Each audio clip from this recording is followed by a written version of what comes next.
Trust me, it's not what you think it is. Okay, I keep this on the DL, okay? Trust me, it's serious. I was just looking at the nutrient facts on my matcha, okay? It's nothing like that, truly. Okay, let's get back to the math, all right? You saw nothing, okay? Eigenvectors and eigenvalues. So in the last video, we talked about the existence of eigenvectors, right, and eigenvalues. We in particular talked about, well, what is an eigenvalue? First of all, let's take, some linear map T, in particular an operator, right, on some vector space V, right? Then we have some non-zero vector which satisfies the following. If we map it via this map T, then what does it send V to? And it sends V to some kind of just scalar multiple of V in that same vector space, big V. Okay, so that is sort of what we had when it came to eigenvectors. And we showed like the conditions on which, such an eigenvalue exists, such an eigenvector exists.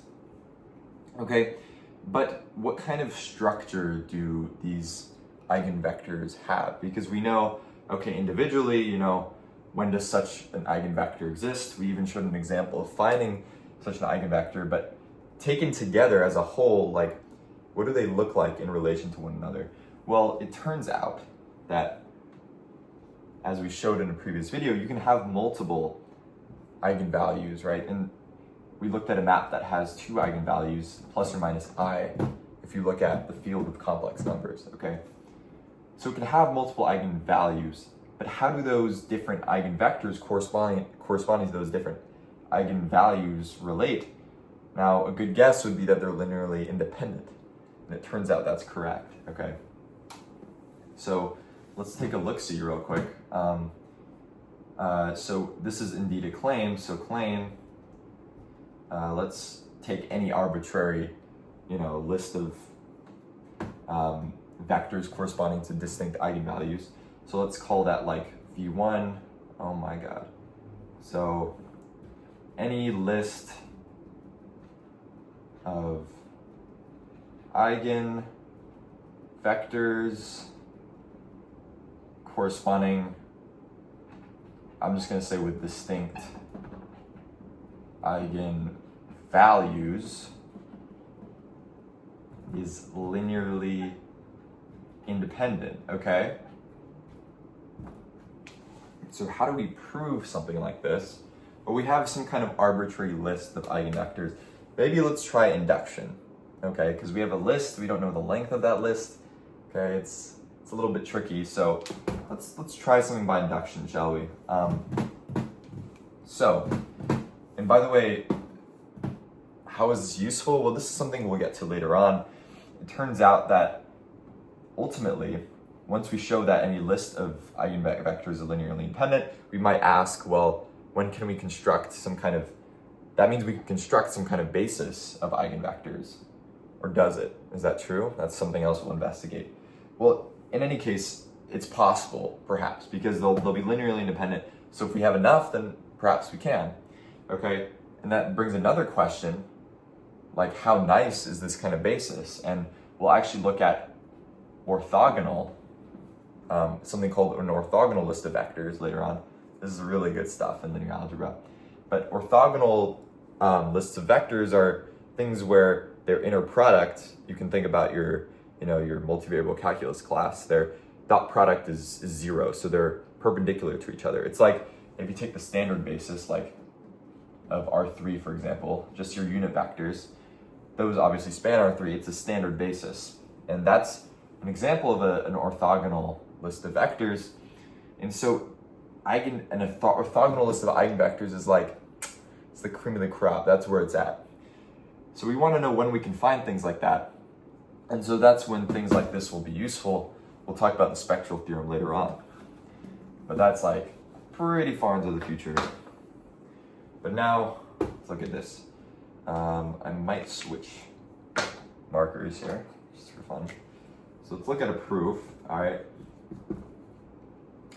Well, like I said, induction, right? So what do we want to start with? Well, we have a list of eigenvectors. Let's do a list of length 1, okay? To start as our induction as our base case. So base, so induction, I'm going to say induction on n, this is length of vectors. Okay, length of vector list, I should say. All right, so base case is n equals 1. I mean, that's fairly straightforward. We have like one eigenvector. Like, if you have one eigenvector, then of course it's linearly independent because there's nothing to compare it to. Okay, you could do a full kind of proof of that, but I think that's pretty trivial. Now we're going to use the induction hypothesis, which, what does that mean? Well, let's say for some k, all right, say is greater than or equal to 1, then all lists of length, all vector lists of length k of eigenvectors, I want to write that all down, all lists O I V you get what I mean, okay, of length k, all right, we're getting somewhere, is linearly independent. Okay, so we're assuming the induction hypothesis, and now we take this step. All right, so step, so we consider length, let's consider n equals k plus 1. Okay, so now we want to prove that given this assumption, under that assumption, right, any list of eigenvectors of length k plus 1, therefore, is also linearly independent. Okay, so let's call that list like v1 all the way to vk plus 1, and they have corresponding eigenvalues, let's say lambda 1 all the way through lambda k plus 1, right? Okay, well, to prove it's linearly independent, let's do the usual setup, right? So we're looking at constants c1 through ck plus 1 such that c1 v1 plus dot dot dot plus ck plus 1 vk plus 1 is equal to 0, and we want to prove, right, how do we prove linear independence? We need to prove that the only thing that satisfies this is the trivial combination of v1 through vk, that is ci is equal to 0 for all I between 1 and k plus 1. Okay, so how the heck do we reduce to our induction step? Because we're kind of lost, we're kind of trapped, because we have this list of length k plus 1. How do we in any way reduce it to a list of length k in such a way that we can use this? Because sure, we can ignore this term, so then we have c1 v1 through ck vk, but how the heck is that useful, right?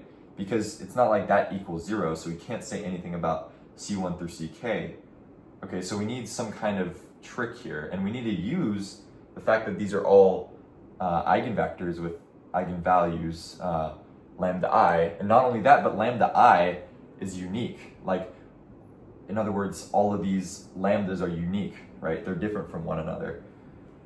Okay, well, somehow we're gonna have to apply t to vi. We're gonna have to apply t to both sides, because that's how we use the property here. But that still gives us, you know, a list of length k plus 1. So how is that going to help us? Well, what if we figured out a way to remove like one of these? So, for example, this last one, ck plus 1, vk plus 1. Is there any way we can possibly remove it from the equation? Well, remember, what does this equation tell us? If we bring this to the other side, like we did in the previous video, it's tv minus lambda v equals 0.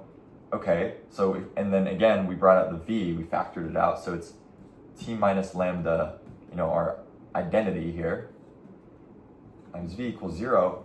Well, what if, so in other words, we're not just applying t, we're applying t minus that lambda times, I should say, iv, if we're working on v, the identity, that makes it go away. So what if we applied this to both sides and made one of these go away, and then we have a list of length k? Okay, now we're getting somewhere. Okay, like I said, so that's what we're gonna do. So let's get rid of that last factor. So if we just plug in vk plus 1, then we can sort of apply t minus lambda k plus 1 I to both sides. So I'm going to apply, how do I denote that? Yeah, so I'm going to do t minus lambda IV, I should say lambda k plus 1 IV of, I'll just denote that here actually. Just work smarter, not harder. So we apply that to both sides, right? So t minus lambda V I k plus 1, boom, and then we apply that to this side, but that just goes to 0 because it's a linear map, right? A linear map applied to 0 is still 0. We know that. Okay? So then we can just distribute that and use linearity because this is linear like I just mentioned, right? So then what do we get? We get something which seems a little bit nasty. And for that, I'm going to bring this up top, okay? So I'm going to get rid of what we have here, make use of that space up there. Okay, because this is going to get a little bit involved. But again, I'm going to skip some steps here. I'm going to apply linearity, pass it off to all of these terms, take the constants out. And so what do we end up with? We grab the C1 out of there, and we have t minus lambda k plus 1 I. I'm just going to use I for shorthand. V1 plus ... plus, let's go up to k, ck t minus lambda k plus 1 I vk. Okay, but then what do we have here? Well, by construction, this part's just going to go to 0 because we chose lambda k plus 1 here. So that equals 0. This obviously goes away. Now, what do we have here? Well, to get a hold of what the heck's going on, we need to kind of, distribute that out. So let's do that, all right? So we have, distributing that guy through, C1, it's supposed to be C1. C1, we'll keep that on the outside, okay?